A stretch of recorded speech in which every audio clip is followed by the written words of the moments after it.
Wembley Stadium, where this May the big game will be taking place, the Champions League final. Of course, 2 years ago it was Barcelona who emerged triumphant here with a 3-1 victory over Manchester United, and after last season's surprise exit at the semi-final stage to Chelsea, they're most people's picks to be back here at the final this time around. In the last 16, Barcelona are taking on AC Milan, who are Italy's most successful representatives in Europe. 7 times they've been European champions. Last of those titles, though, came in 2007, and since then they've failed to make it past the quarter-final stages.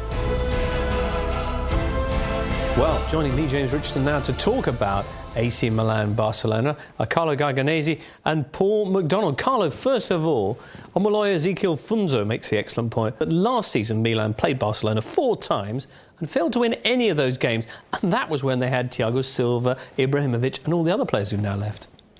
I think all logic points to a Barcelona win again in this tie. And you just look at the Barcelona team, they're the best team in the world, they have the best player in the world. Collectively, individually, they're better than Milan in every single department on the pitch. Milan, their defence is very, very weak.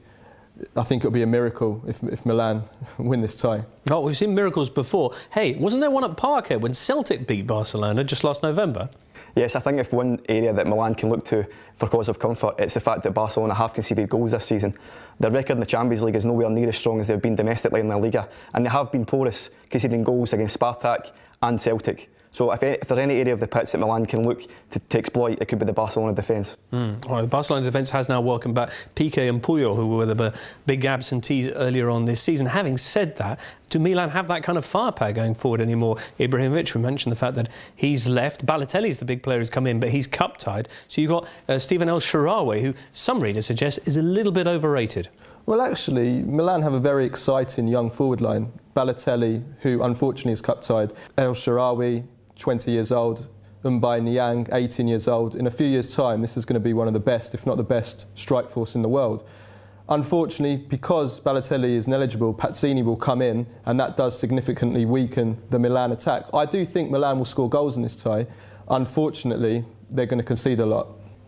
Well, you make the point that this is the worst defensive record that they've had since Silvio Berlusconi arrived at the club. It's the worst defence that Milan have had since Berlusconi bought the club in 1986. I mean, you look at their left-back, he's a converted midfielder, an average midfielder at that, Kevin Constant. Their 2 centre-backs, whoever plays, none of them are good enough.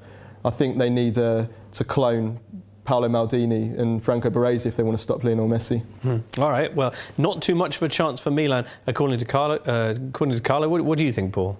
I think if you look at the list of names that Carlo's just mentioned versus the attacking talent that Barcelona have, not to mention Lionel Messi, who's arguably the greatest player the world has ever seen, I just can't see any other outcome other than a Barcelona victory across the tie.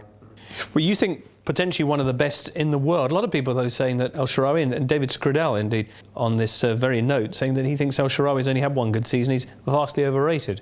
What you've got to remember is El Shaarawy's only 20 years old, and by Italian standards, you know, he hasn't even been conceived. You know, imagine in a couple of years, once he's developed, I mean, look at him now. He's already a starter in the Italian national team. He's already one of the top scorers in Serie A. He's got many weapons to his game. He's lightning fast, he's a fantastic finisher, he never misses a chance when it's presented to him.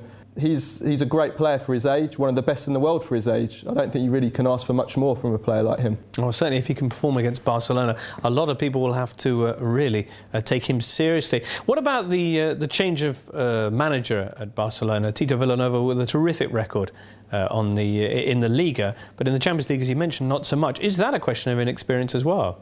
Obviously, Villanova has had health issues over the Christmas period, meaning that Jordi Rura will be taking charge of the Champions League match. But Barcelona haven't missed a beat under either of those managers since Guardiola left. I think Carlo makes a fair point about El Shaarawy and the potential there at AC Milan, but it is at the moment only potential. This team is inexperienced, and Barcelona have been there and back over the last 3 or 4 years. Milan are building a very good team for the future, but they're not ready yet. Give them a year or 2 and they'll be back. All right, well, the Barcelona have been there and back, the Wembley pitch here, where, of course, they triumphed in fine fashion over Man United. I'm getting the impression you think they're on their way past Milan towards another final, is that right? Yes, I can't see past Barcelona in this tie. All right, Carlo? Absolutely, 100%. All right, well, that game is coming up on Wednesday, and, of course, you can catch all the latest developments and action right here at goal.com. And if you have any other questions you'd like to put to our experts, just use the hashtag AskGoal.